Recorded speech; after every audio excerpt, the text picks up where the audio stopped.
सत्ता की लेकिन शुरुआत करते हैं राम मंदिर चढ़ावा चोरी कांड में आ रही नई जानकारियों और इसके किरदारों की नई कहानियों से, जिसमें आस्था से धोखा है। चढ़ावा चोरी के इस नेक्सस में जितने भी मोहरे पकड़े जा रहे हैं, उन सब के तार कहीं ना कहीं चंपत राय की कार्यशैली, उनके फैसलों और उनकी मेहरबानियों से सीधे जुड़ रहे हैं। आज सत्ता के न्यूज मित्रों को राम मंदिर चढ़ावा कांड की चंपत स्टोरी बताएंगे। आज सत्ता की इस स्पेशल कुंजी में एक एक सवाल का सच से सीधा सामना होगा। एक बात स्पष्ट करना जरूरी है, चंपत राय ने नैतिक आधार पर इस्तीफा दिया है। एफआईआर में उनका नाम नहीं है, लेकिन जो नए राज सामने आ रहे हैं उसमें चढ़ावा चोरी के कई किरदारों की भूमिका संदेह के घेरे में है, और इन सारे किरदारों का कनेक्शन चंपत राय से भी है। इसकी पूरी ABCD को सिलसिलेवार ढंग से आइए समझते हैं। पहला आरोप बैंक के काम में सीधे दखल का है। सूत्रों के मुताबिक 3 महीने पहले ही बैंक ने अलर्ट दिया था, लेकिन उसकी अनदेखी की गई। बैंक ने गणना कर्मचारियों को बदलने की पेशकश की थी, लेकिन उसे ठुकराकर रोटेशन रोक दिया गया। सवाल यह है कि क्या चोरी का रास्ता साफ रखने के लिए ऐसा किया गया?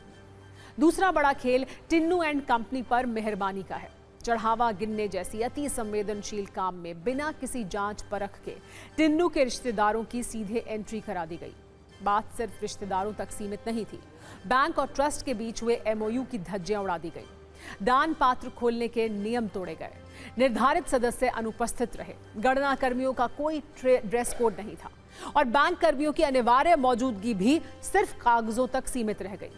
क्या इतने बड़े स्तर पर हो रही इस लापरवाही की चंपत राय को भनक तक नहीं थी? एक और बड़ी बात यह है कि नियुक्ति में हेराफेरी की गई थी। दावा है कि बिना किसी अनुभव और योग्यता के सिर्फ सिफारिशों के दम पर लोगों को भर लिया गया। ये पूरी तरह से अपनों को रेवड़ियां बांटने जैसा था। कई लोगों की नियुक्ति में भाई भतीजावाद वाले आरोप भी लग रहे हैं। इसकी पूरी कहानी आगे आज हम आपको बताने वाले हैं। इसके अलावा सबूतों से छेड़छाड़, समय पर FIR दर्ज नहीं कराई जैसे लापरवाही और अनदेखी वाले कई आरोप हैं। आगे बढ़ने से पहले आपको राम मंदिर से जुड़े आज के अपडेट भी दे दें। 3 बड़ी बातें हैं जिसकी चर्चा हर तरफ हो रही है। पहली बात यह है कि पुलिस ने चंपत राय से पूछताछ की, वो कई सवालों के जवाब नहीं दे पाए। दूसरी बात यह है कि अफसर अर्जुन देव का तबादला किया गया। 17 वर्षों से मंदिर परिसर में सेवाएं दे रहे अधिकारी मंदिर परिसर में रेडियो मेंटेनेंस ऑफिसर के पद पर तैनात थे। हैरानी की बात यह है कि वायरलेस डिपार्टमेंट के अधिकारी का कई बार ट्रांसफर भी किया गया, लेकिन अंत में किसी न किसी वजह से ट्रांसफर टलता रहा और वो अयोध्या में ही बने रहे। अर्जुन के पास मंदिर की सुरक्षा व्यवस्था की जिम्मेदारी थी। वो करीब 1600 CCTV कैमरों की निगरानी का जिम्मा संभालते थे। ऐसे वक्त में तबादला अब सवालों के घेरे में है। तीसरी बड़ी बात यह है कि अभियुक्त अविनाश शुक्ला से पुलिस जेल में पूछताछ करेगी। कहानी लेकिन सिर्फ इतनी नहीं है। चंपत राय के इस्तीफे पर भी सवाल अब उठ रहे हैं। विपक्ष की ओर से आरोप लगाया जा रहा है कि क्या चंपत राय ने सिर्फ कागजों पर इस्तीफा दिया है? इसकी भी वजह है। सूत्रों से मिल रही जानकारी के अनुसार चंपत राय और अनिल मिश्रा का मंदिर प्रबंधन में दखल जारी है। इस्तीफे के बाद भी मंदिर परिसर में उनका आना जाना जारी है। 11 जुलाई को प्रस्तावित ट्रस्ट की बैठक में इस्तीफों पर चर्चा होगी। कहा तो यह भी जा रहा है कि अब भी चंपत राय, गोपाल जी राव, अनिल मिश्रा फैसले ले रहे हैं। चंपत राय और अनिल मिश्रा के अधिकार क्षेत्र में बदलाव नहीं किया गया है, ऐसी जानकारी भी मिल रही है। गोपाल राव का कद और जिम्मेदारियां पहले जैसी बरकरार हैं। दबाव बढ़ा, लेकिन प्रबंधन संरचना पर असर नहीं हुआ है। तमाम आरोपों के बीच SIT ने 3 घंटे तक चंपत राय से पूछताछ की है, बयान दर्ज किए हैं। पुलिस ने चंपत राय से प्रशासनिक निर्णयों, चढ़ावा प्रबंधन, कर्मचारियों की जवाबदेही और शिकायतों के निस्तारण से जुड़े कई बिंदुओं पर सवाल पूछे। सूत्रों के अनुसार चंपत राय ने पुलिस के सामने ये माना है कि गड़बड़ी नहीं होने देने की जिम्मेदारी उनकी थी। टिन्नू लंबे समय से उनके साथ जुड़ा हुआ था, इसलिए भरोसा किया। टिन्नू से चंदा चोरी में शामिल होने की उम्मीद नहीं थी, कहा चंपत राय ने। नियुक्ति पर उठ रहे सवालों पर उन्होंने कहा कि जरूरतमंद को रोजगार देने के लिए अवसर दिया। लोगों को रोजगार देने का फैसला व्यक्तिगत नहीं था। ट्रस्ट के दूसरे पदाधिकारियों की इसमें भूमिका रही है। एक जानकारी यह भी है कि अयोध्या में चढ़ावा विवाद से पहले और बाद में चंदे के पैसों में बड़ी बढ़ोतरी हुई है। सूत्रों के अनुसार 7 जून से पहले औसत 16 से 18 लाख रुपए प्रतिदिन चढ़ावे के तौर पर बैंक में जमा किए जाते थे। वहीं इस विवाद के शुरू होने के बाद ये औसत 22 से 24 लाख के बीच पहुंच गया है। यानी पहले के औसत और अब के औसत में बढ़ोतरी दर्ज की गई है। वीकेंड में ज्यादा भीड़ होने और बैंक बंद होने की वजह से सोमवार को ज्यादा पैसा जमा होता था। सवाल यह है कि क्या रोजाना लगभग 5 से 6 लाख रुपए चोरी हो रहे थे। आज विश्व हिंदू परिषद के अंतर्राष्ट्रीय अध्यक्ष आलोक कुमार एक बार फिर चंपत राय पर उठ रहे सभी सवालों का जवाब देने के लिए सामने आए। उन्होंने कहा कि चंपत राय के पास इस्तीफा देने की कोई मजबूरी नहीं थी। जो भी दोषी है उन्हें दंडित किया जाना चाहिए। क्या आपको लगता है इस जांच में विधि का जो तरीका है वो फॉलो किया जा रहा है? मुख्यमंत्री ने ट्रस्ट के पत्र पर एसआईटी बनाई। एसआईटी के लोग आए तो चंपत जी ने कहा, महामंत्री हूं, मेरे से जांच शुरू करिए।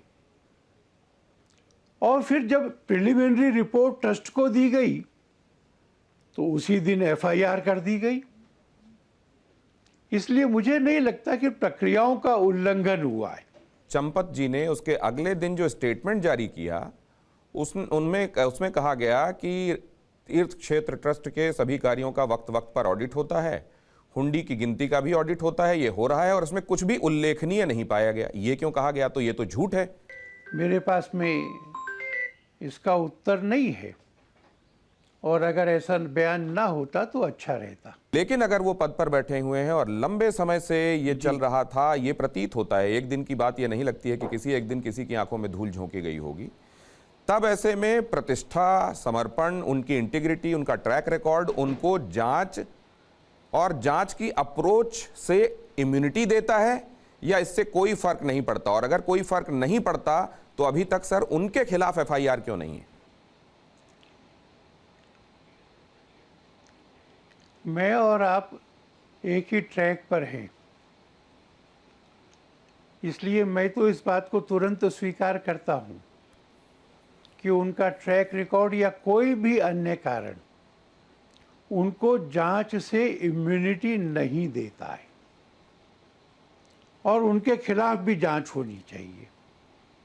आज मुझे किसी चैनल के व्यक्तियों ने बताया कि 3 घंटे की पूछताछ हुई है। अगर हुई है तो संतुष्टि की बात है, अगर नहीं हुई है तो होनी चाहिए। कोई इम्यूनिटी किसी को नहीं है और राम जी के धन के मामले में तो ऐसी इम्यूनिटी होने का सवाल ही नहीं है। हैरानी की बात यह भी है कि सामान्य जीवन जीने वाले अभियुक्तों ने चोरी करके कितनी संपत्ति बनाई, इसे भी आप समझिए। अनुकल्प मिश्रा की सैलरी 18,000 रुपए प्रति महीना थी।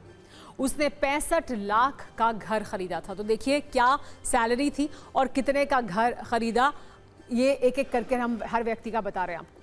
लव कुश मिश्रा की इसके बाद बात करते हैं। वेतन था 18,000 रुपए प्रति महीना। इसने भी प्लॉट खरीदा था, 2 फ्लोर का मकान बनाया था। अविनाश शुक्ला की भी सैलरी 18,000 थी। इसके पास से भी 10 लाख की रिकवरी की गई है।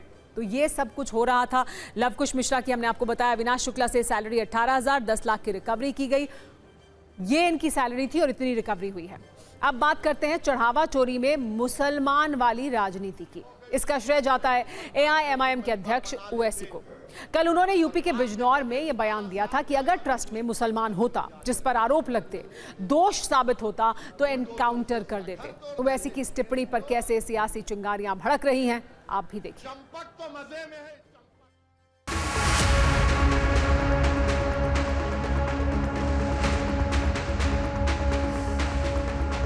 अगर ट्रस्ट में गलती हो गई, उस ट्रस्ट में एक मुसलमान को तुम मेंबर बना लेते और बाद में जब ये घोटाला सामने आया तुम उस मुसलमान को ले जाकर एनकाउंटर कर देते, बुलडोजर से उसका घर तोड़ देते, केस क्लोज्ड। चंपक तो मजे में है, चंपक अभी पूरे चंपक मजे में है। और ये बीजेपी RSS वालों से हम पूछना चाह रहे हैं, ये चंपक आपका लाडला है या नहीं है, बताओ हमको। थोड़ा इंतजार करिए ओवैसी जी, एक भी नहीं बचेगा, कोई एक भी नहीं बचेगा। कोर्ट दंड देगी, ये सलाखों के पीछे जाएंगे, चक्की पीसेंगे।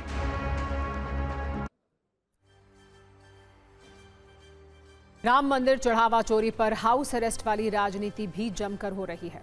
यूपी कांग्रेस के अध्यक्ष अजय राय को पुलिस ने सोमवार देर रात 11:30 बजे अयोध्या के एक होटल में नजरबंद किया। उसके बाद कांग्रेस सांसद किशोरी लाल शर्मा को हाउस अरेस्ट किया गया। अजय राय के नेतृत्व में कांग्रेस डेलीगेशन चढ़ावा चोरी का विरोध करने पहुंचा था। उनका कहना है कि अयोध्या में राम मंदिर में दर्शन करके रहेंगे। वहीं यूपी के मुख्यमंत्री योगी आदित्यनाथ ने कहा है कि जो लोग भगवान राम का अपमान कर रहे थे अब अयोध्या जाने के लिए मचल रहे हैं।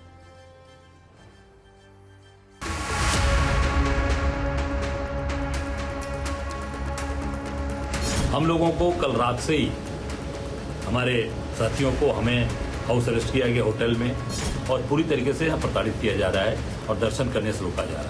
हमारी ये मांग है कि बिना दर्शन के मैं नहीं जाऊंगा, चाहे इसके लिए हमें कुछ भी करना, जेल जाना पड़े 2-4 दिन, अगर हमें अन्न जल भी त्यागना पड़ेगा तो हम त्याग कर बैठेंगे और दर्शन करेंगे। वो कांग्रेस जो 2017 के पहले राम के अस्तित्व को ही नकार चुकी थी, श्री कृष्ण के अस्तित्व को ही नकार चुकी थी, आज वो भी कहती है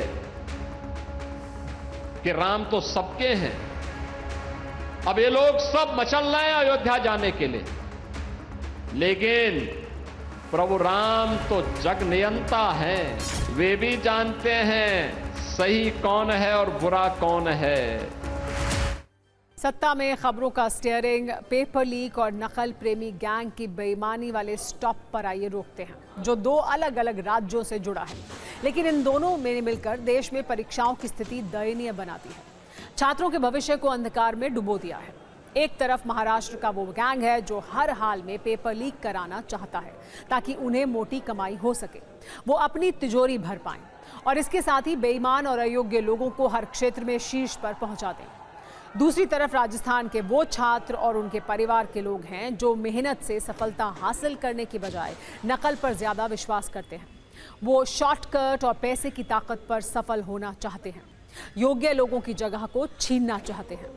हमने अपने न्यूज मित्रों के लिए सत्ता में आज इन दोनों पर विशेष कुंजी बनाई है, जिसमें ये बताएंगे कि कैसे महाराष्ट्र से लेकर राजस्थान तक अयोग्य लोगों को सफल बनाने की कोशिश हो रही है।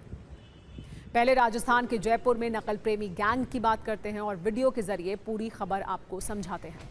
ये वीडियो जयपुर में पैरामेडिकल परीक्षा के एक सेंटर का है, जहां कुछ छात्रों ने सेंटर पर जमकर हंगामा किया, कुर्सियां फेंकी और तोड़फोड़ की।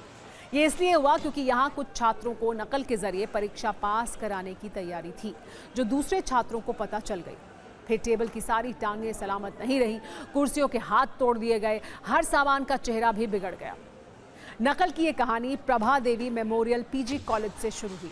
यहाँ के परीक्षा केंद्र पर नकल करवाकर झुंझुनू के एक कॉलेज के 45 छात्रों को परीक्षा पास करवानी थी। इसके एवज में कुल 5,50,000 रुपए का सौदा तय हुआ था। परीक्षा से पहले सोमवार को जयपुर पुलिस ने नकल गिरोह में शामिल 2 कॉलेजों के 4 आरोपियों को गिरफ्तार किया। इनमें कॉलेज के संचालक, एचओडी और लेक्चरर शामिल हैं। नकल का मामला सामने आते ही वहां मौजूद दूसरे छात्र भड़क गए, हंगामा हुआ। परीक्षा को तुरंत रद्द करने की मांग पर ये तमाम लोग अड़ गए। इस घटना के बाद राजस्थान पैरा मेडिकल काउंसिलिंग ने प्रभा देवी मेमोरियल पीजी कॉलेज में होने वाली परीक्षाओं पर रोक लगा दी। पुलिस ने कॉलेज के संचालक, एचओडी और लेक्चरर को गिरफ्तार किया है, जिनसे पूछताछ में पता चला है कि झुंझुनू के एस करण कॉलेज के फर्स्ट ईयर के 45 छात्र फेल हो गए थे। इन्हें पास करवाने के एवज में जयपुर के परीक्षा केंद्र के संचालक से 5,50,000 रुपए में सौदा तय किया गया। फेल हुए सभी छात्रों को परीक्षा केंद्र के एक ही कमरे में बैठाया जाना था, जहां परीक्षा के दौरान ड्यूटी पर तैनात इन्विजिलेटर के जरिए उन्हें पेपर पढ़ाया जाना था। लेकिन यह बात पहले ही पता चल गई और नकल गैंग जेल की यात्रा पर चला गया।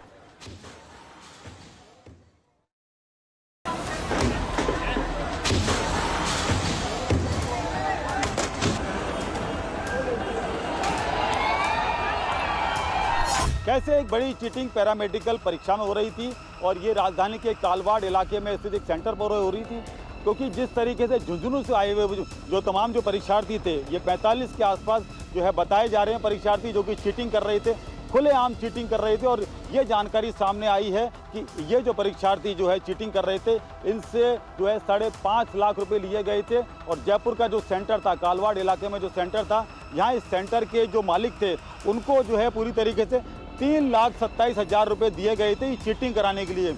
अभी तक 4 लोगों की गिरफ्तारी हो चुकी है। वहाँ पर आवश्यक सुविधाएं भी नहीं थी, तो ये निरीक्षण में जो कोताही हुई है उसके संबंध में हम राज्य सरकार को कार्रवाई के लिए निवेदन चूक तो हुई है। हाँ, ये चूक हुई है। ये सिर्फ जो संस्थान के संचालक हैं और जो जहाँ से छात्र आए हैं जिन संस्थाओं से, उनके प्रतिनिधियों के बीच में ये सारी जो साजिश थी। अगर किसी की भूमिका पाई जाएगी तो पुलिस अपनी कार्रवाई अपने स्तर पे करेगी। उनकी प्लानिंग ये थी कि वहाँ पर जाकर ये जो अपने इन्विजिलेटर्स हैं वो अपने सेट कर दें ताकि एग्ज़ाम में इन्विजिलेशन वीक हो सके, और उसके दौरान जब ये एग्ज़ाम लिख रहे हों तो इनको थोड़ी इस तरह से अनैतिक और इस तरीके से इनको एक सहायता प्राप्त हो जाए, जिस सहायता प्राप्त करके ये इस एग्ज़ाम को पास कर जाए। इस पूरी घटनाक्रम में 4 लोगों को गिरफ्तार किया गया है। नकल गैंग के बाद अब पेपर लीक गैंग की बात करते हैं। 28 जून को महाराष्ट्र में शिक्षक पात्रता परीक्षा यानी टीईटी की परीक्षा थी, लेकिन इससे पहले पेपर लीक हो गया। इस मामले में मुख्य आरोपी की पत्नी को गिरफ्तार किया गया था, जिसे आज कोर्ट में 6 जुलाई तक पुलिस हिरासत में भेज दिया गया। मुख्य आरोपी अभी तक फरार है। टीईटी पेपर लीक मामले में फरार मुख्य आरोपी का नाम विजेंद्र कुमार गुप्ता है, जिसकी पत्नी सुमन कुमारी को ठाणे पुलिस ने बिहार के पटना से गिरफ्तार किया था। पुलिस ने आरोपी को आज भिवंडी कोर्ट में पेश किया, जहां अदालत ने उसे 6 जुलाई तक पुलिस हिरासत में भेजने का आदेश दिया है। फिलहाल टीईटी पेपर लीक मामले में आरोपियों की संख्या बढ़कर 4 हो गई है और पुलिस इस पूरे रैकेट के अन्य संभावित आरोपियों की तलाश में जुट गई है।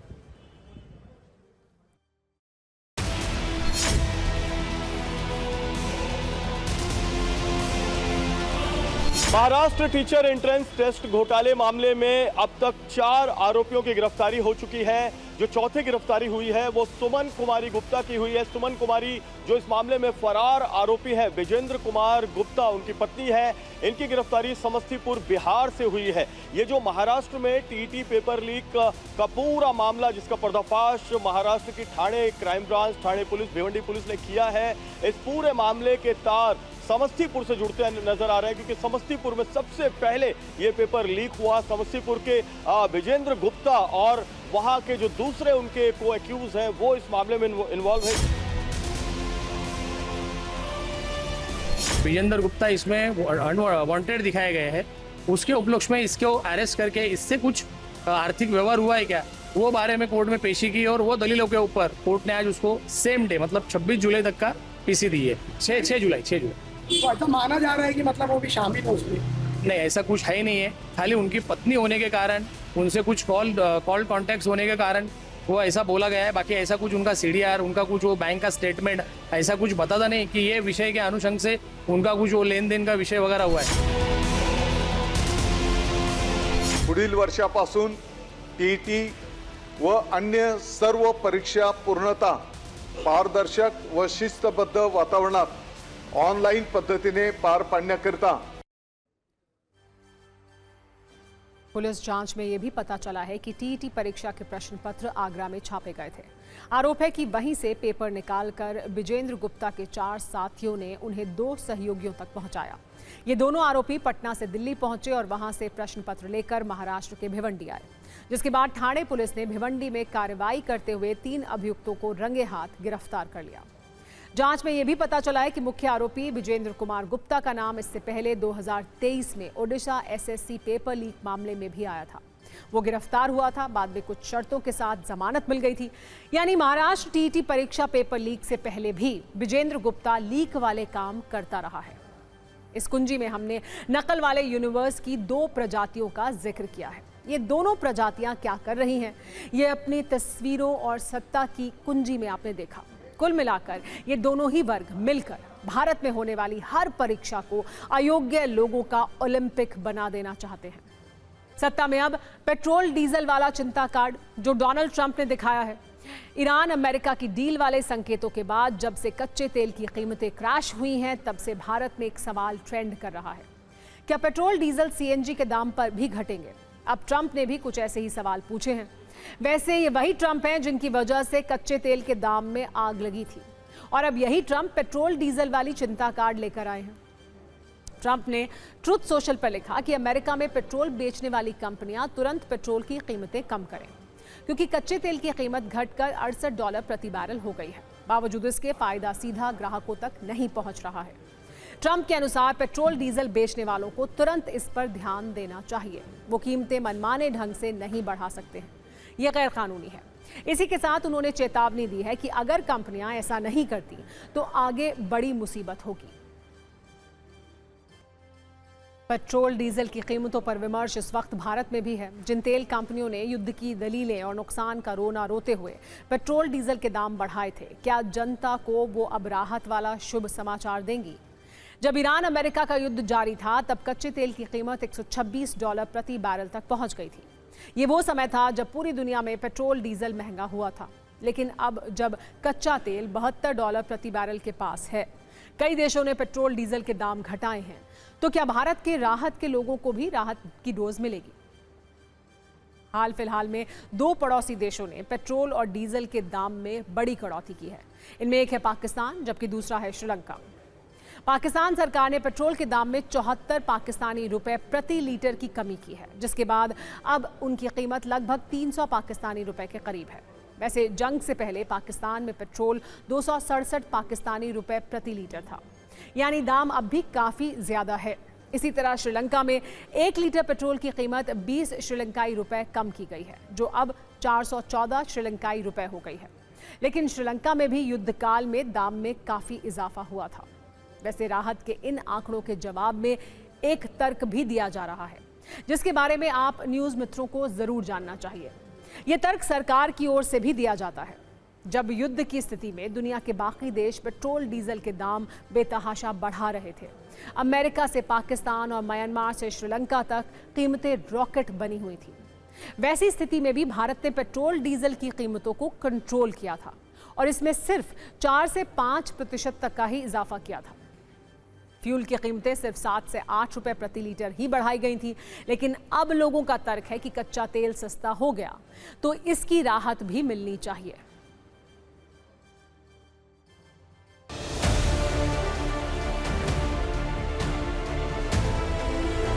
हमारे पड़ोसी देशों में जब पेट्रोल डीजल के दाम घटे हैं, भारत सरकार को भी सोचना चाहिए कि हिंदुस्तान के अंदर भी पेट्रोल के दाम बिल्कुल कम करने चाहिए, क्योंकि मोदी साहब को ये सबको साथ सबका विकास चाहिए, तो जनता को साथ लेना पड़ेगा। जनता के अंदर ये है, इसी बात का गुस्सा हो रखा है कि जब पड़ोसी देशों में दाम घट गए हैं तो भारत सरकार ने क्यों बढ़ा रखे हैं। पेट्रोल वगैरह इस पे गवर्नमेंट को काम करने की नीड है, ताकि जितने भी और स्टेट्स में अगर हम देखें दूसरे कंट्रीज़ वगैरह में, जैसे म्यांमार हो गया, नेपाल वगैरह हो गया, यहाँ पे तेल की दाम जो प्राइस है वो इतने ज़्यादा नहीं है। तो दूसरे कंट्रीज़ में जाओ तो वहाँ पे चीज़ें सस्ती है, और हम अपनी कंट्री में जो कि हम अगर एक्सपोर्ट करते तो हमारे यहाँ चीज़ें सस्ती होनी चाहिए, बट यहाँ पे पहाड़ छू रही है।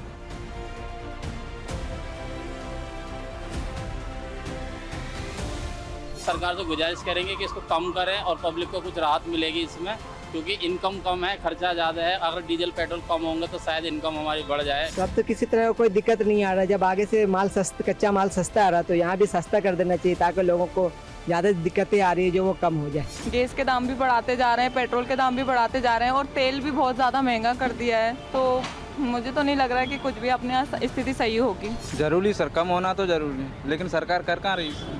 उधर कम हुए, इधर भी होना चाहिए ना कम। एक और बड़ी बात, युद्ध की वजह से बड़े नुकसान का दर्द सुना रही तेल कंपनियों ने जब से पेट्रोल और डीजल के दाम बढ़ाए हैं, तब से उन्होंने अपने घाटे की सुपरफास्ट रिकवरी की है। आंकड़ों के अनुसार तेल कंपनियों का पेट्रोल पर प्रति लीटर घाटा 24 रुपए से घटकर 3 रुपए रह गया है, यानी इसमें 83% की कमी आई है। जबकि डीजल पर घाटा 105 रुपए प्रति लीटर से घटकर 27 रुपए रह गया है, जो 75% की कमी दिखाता है। तो क्या घाटा पूरा होने के बाद अब तेल कंपनियां पेट्रोल डीजल के दाम कम कर सकती हैं? एक्सपर्ट से आइए समझते हैं।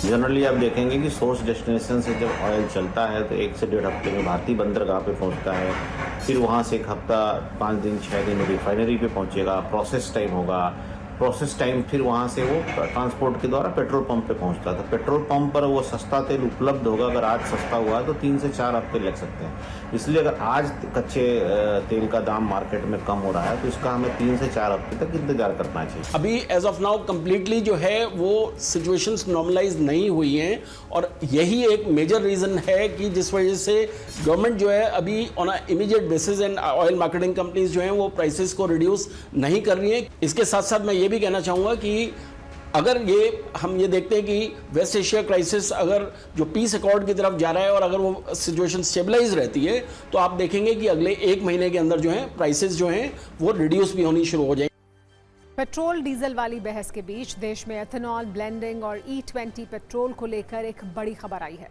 जिसके बारे में आप सबको जानना जरूरी है। सुप्रीम कोर्ट में एथेनॉल आवंटन के एक मामले की सुनवाई करते हुए केंद्र सरकार ने पेट्रोल में एथेनॉल मिलाने को लेकर जो बताया है वो आप सुनिए। सरकार ने सुप्रीम कोर्ट में कहा है कि पेट्रोल में 20% एथेनॉल मिलाने की नीति एक प्रयोग है जो अब भी जारी है और इस नीति का वास्तविक परिणाम अगले साल तक स्पष्ट हो जाएगा। सरकार ने ये बात ऐसे समय में कही है जब पेट्रोल में एथेनॉल मिलाने और गाड़ियों पर इसके नुकसान को लेकर भारत में हर तरफ चर्चा हो रही है। बात करते हैं AI यानी आर्टिफिशियल इंटेलिजेंस को लेकर हो रहे विमर्श की, जिसमें एक तरफ ये तर्क है कि AI लोगों का जीवन आसान बना रहा है, जबकि दूसरा तर्क ये है कि AI दुनिया के भविष्य के लिए खतरा बन सकता है। आज ऐसे ही 2 दावों से जुड़ी 2 खबरें हैं। पहली खबर दिल्ली से है, जहां ट्रैफिक व्यवस्था में AI के इस्तेमाल ने दिल्ली वालों को जाम से राहत दिलाई है। दूसरा दावा AI से पानी की बर्बादी को लेकर है। वैसे तो ये सवाल लंबे वक्त से उठ रहा है, लेकिन अभिनेत्री और रियलिटी शो जज अर्चना पूरन सिंह के एक बयान से AI की प्यास वाला विमर्श एक बार फिर शुरू हो गया है। लेकिन पहले बात करते हैं AI से जुड़ी पॉजिटिव खबर की। दिल्ली पुलिस का दावा है कि पिछले 3 महीनों में NCR में जाम की समस्या कम हुई है। इसमें पुलिस की मेहनत के अलावा AI का भी कमाल है। अधिकारियों के अनुसार गूगल मैप के जरिए हर 15 मिनट पर जाम से जुड़े आंकड़े जुटाए गए। आंकड़ों के मुताबिक जनवरी से मार्च के दौरान दिल्ली में औसत जाम की लंबाई 48.25 किलोमीटर थी, जो अप्रैल से 25 जून के बीच घटकर 32.43 किलोमीटर रह गई। दिल्ली के उपराज्यपाल ने आगे भी AI आधारित और डिजिटल ट्रैफिक मैनेजमेंट सिस्टम में तेजी से विस्तार के निर्देश दिए, क्योंकि जाम की समस्या कम करने में इसका अहम योगदान है। कई इलाकों में AI वाले खास कैमरे लगाए जा रहे हैं जो लाइव ट्रैफिक को खुद ही समझ लेते हैं। इसके अलावा AI आधारित ट्रैफिक सिग्नल भी बड़ी भूमिका निभा सकते हैं। यानी पहले की तरह ट्रैफिक सिग्नल का फिक्स टाइम नहीं होता। ट्रैफिक के आधार पर ग्रीन या रेड लाइट होगी। जिधर ज्यादा ट्रैफिक उधर लंबी ग्रीन लाइट होगी। साथ ही AI कैमरों से नियम तोड़ने वालों का चालान हो रहा है, जिससे लोग नियमों का पालन कर रहे हैं। यानी AI आधारित ट्रैफिक मैनेजमेंट सिस्टम दिल्ली वालों के लिए अच्छी खबर है और इसकी तारीफ हो रही है। अब AI वाले दूसरे विमर्श की तरफ बढ़ते हैं जो दुनिया के भविष्य से जुड़ा है। लगातार ये दावा हो रहा है कि AI की प्यास पूरी दुनिया पर भारी पड़ सकती है। AI डेटा सेंटर्स के लिए बहाया जा रहा है करोड़ों लीटर पानी। भविष्य में जल संकट की एक बड़ी वजह बन सकता है। ऐसा ही दावा बॉलीवुड एक्ट्रेस अर्चना पूरन सिंह ने किया। उन्होंने कहा, जो AI टूल्स होते हैं वो काफ़ी पानी पीते हैं, जिससे पानी की किल्लत बढ़ती है। जब आप AI से कोई सवाल पूछेंगे तो जवाब देने के लिए AI काफ़ी पानी इस्तेमाल करेगा। तो क्या AI सही मायने में इंसानों के हिस्से का पानी पी रहा है? इस पर हमने सत्ता में AI की प्यास वाली एक खास कुंजी तैयार की है। वैसे तो ये विवाद नया नहीं है। अब तक इसको लेकर सबसे तीखी बहस अमेरिका में हुई है। वहाँ डेटा सेंटर्स के खिलाफ विरोध प्रदर्शन की वजह से करीब 10 लाख करोड़ रुपए के प्रोजेक्ट अटक गए हैं। करीब 40% अमेरिकी मतदाता चाहते हैं कि अधिकांश उद्योगों में AI के उपयोग पर प्रतिबंध लगा दिया जाए। स्पेन में खास तरह का कैंपेन चल रहा है जिसका नाम है your cloud is drawing up my river, यानी तुम्हारा क्लाउड सिस्टम मेरी नदी को सुखा रहा है। ये डेटा सेंटर्स के विरोध का एक प्रतीक बन चुका है। अब ये सवाल खुले मंचों पर AI कंपनियों से भी पूछा जा रहा है। OpenAI के CEO सैम ऑल्टमैन से पानी की बर्बादी को लेकर पूछा गया तो उन्होंने एक आंकड़ा दिया। ये कहा, ChatGPT से जब एक सवाल पूछा जाता है तो 1 चम्मच पानी का 15वां हिस्सा बर्बाद होता है। लेकिन ये सच नहीं है। कैलिफोर्निया और टेक्सास में हुई स्टडी में पता चला कि कंपनी के GPT-3 मॉडल से 10 से 50 सवालों के जवाब देने में लगभग आधा लीटर पानी लगता है। अब चैट जीपीटी से हर दिन 250 करोड़ सवाल पूछे जाते हैं। अगर 50 सवालों पर भी आधा लीटर पानी का इस्तेमाल माने तो हर दिन 2.5 करोड़ लीटर पानी खर्च होता है। अगर आप वीडियो या इमेज जनरेशन जैसे प्रॉम्प्ट एआई को देते हैं तो ये आंकड़ा और भी बढ़ जाता है। अब आपके मन में ये सवाल होगा कि आखिर एआई और पानी की बर्बादी का कनेक्शन क्या है, तो इसे आसान भाषा में आइए समझाते हैं आपको। दरअसल जब भी हम किसी एआई टूल से सवाल पूछते हैं तो उसका जवाब किसी मोबाइल या लैपटॉप के अंदर नहीं बनता। उसके पीछे काम करते हैं विशाल डेटा सेंटर्स, जहां हजारों शक्तिशाली जीपीयू और सर्वर लगातार काम करते रहते हैं। यही सर्वर एआई और क्लाउड सेवाओं का पूरा काम संभालते हैं। एआई और क्लाउड सेवाओं का बड़ा हिस्सा डेटा सेंटर्स में चलता है और स्टोर होता है, लेकिन लगातार काम करने की वजह से ये सर्वर बहुत ज़्यादा गर्म हो जाते हैं। ज़्यादा गर्मी से सर्वर क्रैश हो सकते हैं। इसके लिए डेटा सेंटर्स में बड़े बड़े कूलिंग सिस्टम लगाए जाते हैं। कूलिंग सिस्टम में ठंडा पानी पाइपों और हीट एक्सचेंजर से गुजरता है। यही पानी सर्वर की गर्मी को अपने अंदर खींच लेता है, लेकिन इस पूरी प्रक्रिया में पानी का एक हिस्सा भाप बनकर हवा में उड़ जाता है और लगातार नए पानी की ज़रूरत पड़ती रहती है।